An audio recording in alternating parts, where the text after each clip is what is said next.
Who's the best Spurs point guard of all time? For many, it's undoubtedly the four-time NBA champion and Finals MVP, Tony Parker. So how come he didn't even get named to the NBA's top 75 list?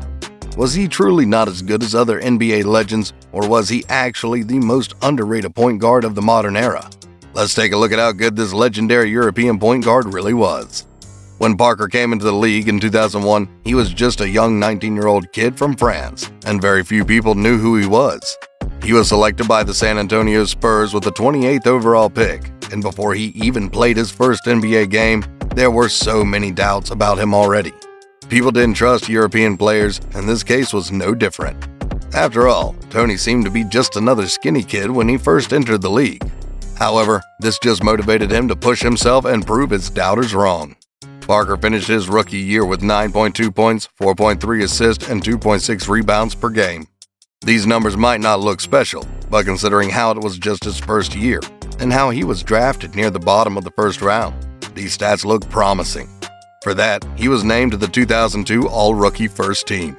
From the beginning, one thing immediately stood out from Tony's skill set, and that's his lightning speed. He was incredibly fast, especially when slashing to the rim. Once he started accelerating to the basket, catching up to him is almost impossible. Check out how he races through the floor as he attacks the basket. This became one of his defining traits throughout his career. However, he didn't perfect this skill right away. During the early days of his career, he was still raw, making his game limited and highly predictable. For this season, Spurs head coach Greg Popovich put extra effort into coaching Parker. Coach Pop has a reputation of being an extremely tough and strict coach, but out of all the players who played under him, Parker was the one who got disciplined the most. Fortunately, Tony understood that Popovich was tough on him because he was shaping him to become a championship-level point guard. As a result, Parker was able to refine his game, and he quickly became one of the most elite scorers in the league. Among all point guards, some people consider Parker as one of the best slashers in NBA history. His teardrop floaters gave a lot of defenders a hard time locking up the interior. To give you a perspective on how ridiculously good he was in attacking the paint, for the majority of the 2005-2006 season, Parker was the league leader in points in the paint, ahead of dominant big men like Shaq and Duncan. This is a 6'2" guard we're talking about. What's even crazier is how he did this against legendary shot blockers such as Kevin Garnett and Ben Wallace. TP did this not just with his speed, but with his craftiness and footwork. Tony's footwork is a sight to behold and is one of the best we've ever seen.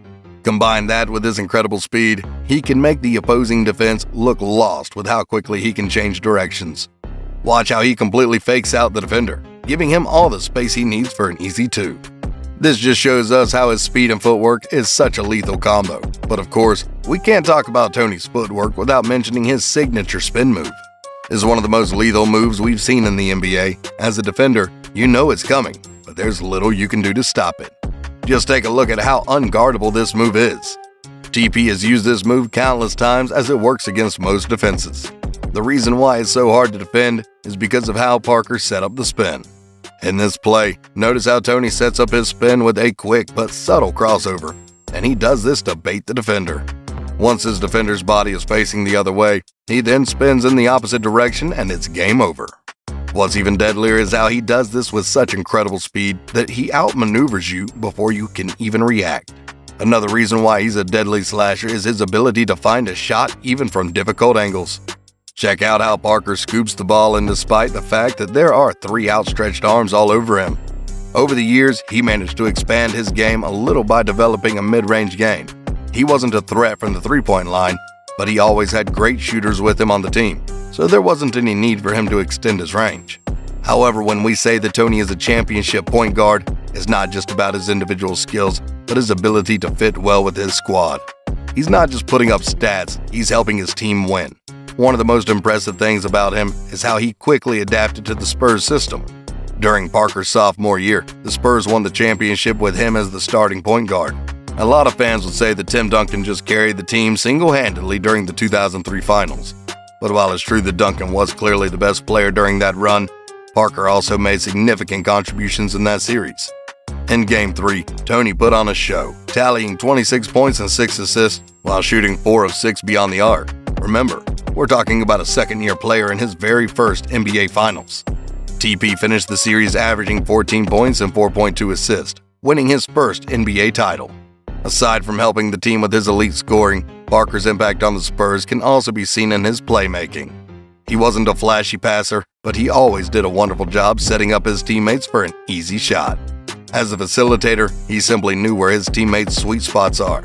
That's why it's easy for him to find where the open man is. In this play, we can see that Tony knew exactly where Ginobili was going, allowing him to make a well-timed assist for a wide-open three. It might look simple, but this is the reason why Parker was the perfect floor general for the Spurs. Whether through scoring or playmaking, Tony displayed his winning mentality in every game that he played. He won a total of 4 championships throughout his career, proving that Tony is not just a star, he's a winner. Despite all of these things, there are still some people who underrate Tony for a couple of reasons. First, his stats during the regular season might not look impressive, especially when you compare them to other All-Stars during his era. While it's true that his numbers during the regular season aren't special at first glance, if you look at his stats during the playoffs, you'll see that he can play at an All-Star level when it matters the most. This is Parker's regular season stats from his rookie year all the way to 2014. And then, these are his stats in the playoffs from the same exact season. Notice how his numbers always take a huge leap during the postseason. What this shows is that if viewed with proper context, stats don't disprove Parker's greatness. In fact, it does the opposite. It shows us that Tony is a different beast come playoffs time. Another reason why people underrate Parker is because he had Tim Duncan and Manu Ginobili for most of his career. According to them, on his own, he wouldn't have achieved much. While this is true to a certain extent, we have to remember that this is also true for the vast majority of NBA stars in league history. As a team sport, players need each other to achieve their goals, regardless of how good they are. As we've mentioned earlier, Parker had his fair share of significant contributions to the Spurs' championship runs, which means he definitely deserves the rings he's won in his career. In fact, he was named as the Finals MVP during their 2007 championship, proving that he can be the best player on a championship team. There's no doubt that Parker is a legend. After 18 seasons, he finished his NBA career as a 4-time champion, 6-time All-Star, 4-time All-NBA, and Finals MVP, solidifying himself as one of the best point guards in NBA history. As a cherry on top, he's also one of the most decorated basketball players in Europe and is considered by many as the greatest point guard from the continent so far. As a testament to his skill, listen to what the late Kobe Bryant has to say about Tony.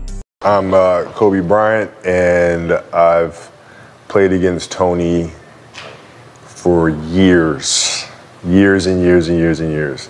He's responsible for me not winning more championships. For the Black Mamba himself to say that you prevented him from winning more rings, that's some high praise. Tony Parker is one of the cornerstones and one of the most successful dynasties in league history. He showed us what it means to be a championship-caliber point guard, and for that, his legacy will be remembered, not just in San Antonio or in Europe, but in the basketball world.